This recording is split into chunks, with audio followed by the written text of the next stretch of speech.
So very quickly, though, there's a couple of slides on the UK banking sector, which I'll go through reasonably quickly, but actually a lot of these attributes are very relevant for your industries that you work in.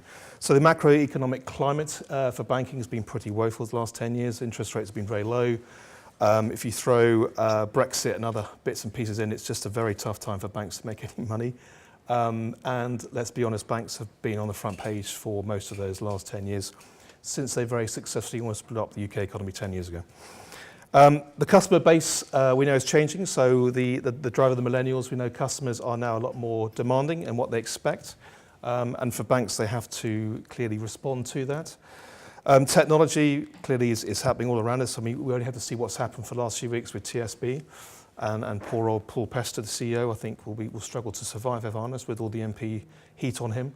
But technology and technology platform for the banks in particular is very old and archaic, and they're trying very hard to move quickly, but they're struggling. They are struggling. So unfortunately, the whole TSB technology issue will not be the first. There'll be several more, unfortunately, in the next few years, I'm sure. Regulation, as I mentioned, the banks did a very good job of trying to blow up the UK economy for us all 10 years ago, and therefore, as a result, the regulation has come thick and fast since then. So I don't see there's going to be any change in the regulation that's coming at the banking or financial service industry. And in fact, it's also stopping some of the larger fintech firms, or Amazon, for example, from entering into the banking market because they know they'll get clobbered by the regulation. So I think regulation is causing issues, but also it's stopping a lot of people coming to the market too. And then finally, competition. The UK government over the last few years are trying to make it as much competition as possible. So you need to see a lot of these fintech firms, the metro banks and others coming into the market. I think you'll see a lot more of those. But in my time over the last sort of 2-3 years, probably the biggest challenges we face in the banking sector are from the big Apples, Amazon, Googles. It's only a matter of time before they really venture heavily into the banking market. From a personal perspective, I think that would be great. The current evolution of the big banks in the UK, as you well know, HSBC, RBS, Lloyds, Barclays, then you have Santander Nationwide, who are kind of the next level down, and you have a number of startups. The general view is in 7, 8, 10 years' time, it's going to be completely different. All those big banks probably won't survive, if I'm honest, but there's going to be a whole load of new entrants coming in. I think customers will have a complete choice in what they can use. Some of the internal strategic meetings I've been involved with the last sort of 6 months or so are explaining situations where, as a customer on your phone, you can have all your investments and mortgages on one app, and you can switch it day by day depending on if there's a good deal somewhere. Having that power as a customer and switching which financial service provider you can do is going to be pretty cool, but also for the banks it's going to be really hard. So I think it's fair to say that the banks are a little bit concerned with the next few years. This next slide is literally, it's actually quite a good summary for me. So over, I say, last 4 or 5 months, I was speaking to a whole range of people, and I guess being an ex-forensic fraud accountant, I've been quite nosy, and I've asked them, what's on their plate, what's keeping them awake, because I want to find out whether there's a way in for me to do some bits of work for them or permanent roles or whatever. But also it's been really interesting to find out actually what's keeping people awake across the market. So succession planning. So what's become very apparent is a lot of the HRDs I've been speaking to, or a lot of the business people are saying, succession planning is something we struggle with. We have a lovely template which shows people who can do a job within 3 months, people can do it in 2 years or 5 years. We stick it into a top drawer, and then about a year or so later, we bring it out again, half the people have left. So what they're now seeing is the board is now putting a lot of pressure on these organisations to do proper succession planning, and it's looking at the attributes and behaviours, not just of the internal folk, but also the external folks. This is where the in-house exec teams and the research areas are becoming increasingly important. But more importantly, you make it a living document. So actually, when you know you have these next level talent who are quite low down the organisation, actually do something with them, rather than just saying, okay, we'll just track them, actually do some interventions with them. So that was something which has become fairly apparent in my 5 months of chatting around. Internal mobility 2.0 plus, that was just for effect. I think the internal mobility piece historically has changed the last few years, become much more of an internal headhunting function, which is where you guys are now operating. I generally think it's a massive opportunity. There's pretty much all the discussion I've been having around the fact that in-house exec search functions are very much needed to look at the internal talent now as much as they look at external talent. So I do think that the next level of internal mobility, internal search is coming, and you guys will play a massive part to play in that. Leadership, I've spent a lot of time over the last 2.5 years driving the leadership agenda for Santander. It's been fascinating. People have a complete different array of what is leadership. Can you learn leadership? Is it natural? Does the FX trade on the trading floor, who's now the head of the area because he's been a brilliant operator in that area, is he a naturally good leader? Surprise, surprise, no, he's not. Do you have to have good empathy? Can you learn empathy? So there's been so many questions around leadership, but actually it's one of the key things that I've found when speaking to everyone about, actually they're struggling with leadership, the next level of leader. How can you spot it?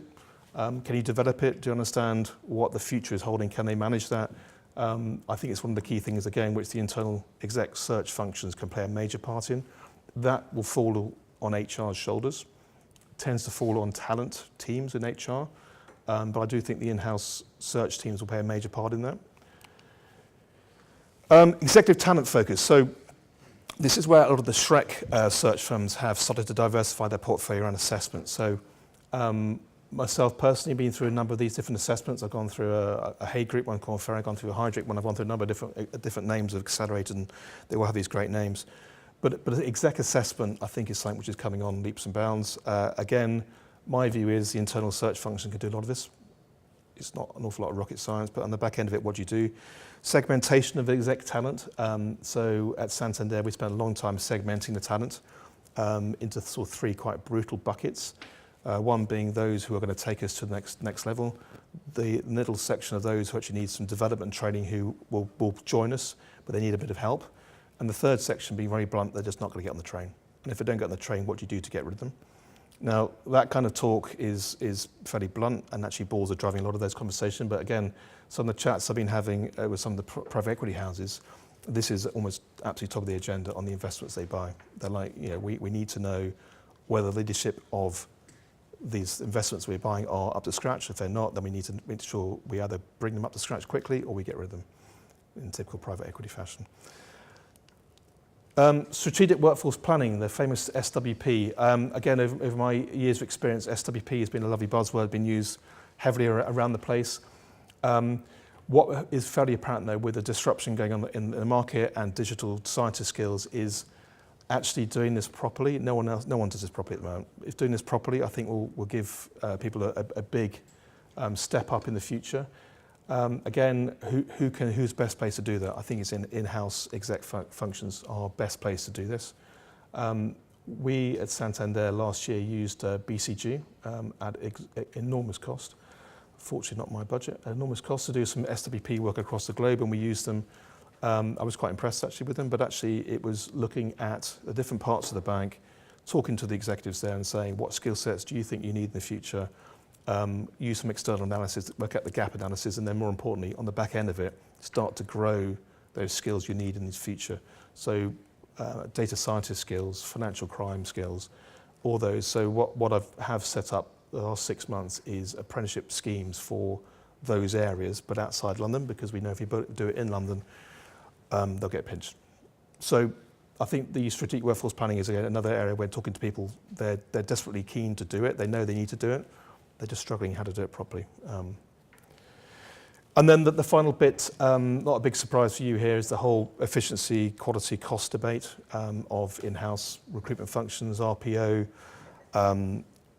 If our delightful friends in procurement get hold of that kind of argument, we know in HR, as I was telling the people on the table over here, it becomes a problem. I mean, having blind auctions for HR contracts, which sometimes they do, drives me absolutely nuts. But the whole sort of efficiency, quality, cost debate is something that we need to be aware of. And again, I think I'm being fortunate in my career to date that being an accountant and knowing how the numbers work has been very helpful, because whatever we do, we have to show return on investment. If we don't show that, we won't get past first base in this current climate. Okay, this next slide, so this is very much a Jim's view, so I've probably missed a whole load off, but I'll try to be quite as practical as I possibly can do. So this is my view of actually where I think successful in-house functions or people I've met over the years, or I've met through networking, and why I think they work well. So this is the bit where Lisa pays me afterwards for giving her a nice tip on headhunters. Champagne's on its way. So headhunters, in my view, I've known over the years many people who have worked against headhunters, who've made it very clear that he or she is an internal executive search function and you can't go around me. We do all the searches here. If you're lucky, you might get a nibble at one. They don't tend to last very long, I'll be honest, because what tends to happen in exec search firms is they do add credibility to you. So people like Lisa and other exec search consultants who've been around quite a while, they know the market better than we ever will do. And they also, for me, what I've found out in recent years, they know links into the organisation that you'll never know too. And sometimes it's always very good to know how those links work. So the other one is obviously vital to build trust internally. So this is where the inquisitive nature. So the best in-house exec search people I've met have always been pretty nosy, pretty inquisitive, always asking questions. And for me, that's important. You've got to be, I want to learn, find out how things work, what best practices. These kind of networking events are fantastic to find out what other people are doing. And if you hear a good idea, pinch it. I spent a whole career in pinching people's ideas. Listening. So again, I've learned a very painful lesson over the years when I haven't listened to certain things, and it comes up to bite you quite hard. So listening to what an internal client wants, or what an organisation wants, is actually pretty critical. And then delivering, as we all know, your track record in-house is all about delivery. You build trust very quickly. You start to deliver. If you start to trip things up, if you trip up a few times, it starts to get quite hard to recover your personal brand. The next bullet point, this is an interesting one for me. I'm always amazed by the senior executives and some of the board members I've worked with over the last 2-3 years, just their lack of understanding of how exec search works. They're time poor, as we know. They have pretty much no time to prep for an interview. So actually spending time to give them all the remit of who they're meeting, who's met them, what areas of questions to ask, can seem like an over-bureaucratic process. But over the years, I found it makes such a big difference. They really don't understand momentum. So they'll do an interview and then you have to chase them for feedback. And actually, they don't really get the fact that a senior candidate towards the end of a process is all about momentum and getting to a point where you've got to get things through the remuneration committee in your bank or other approval committees in banking.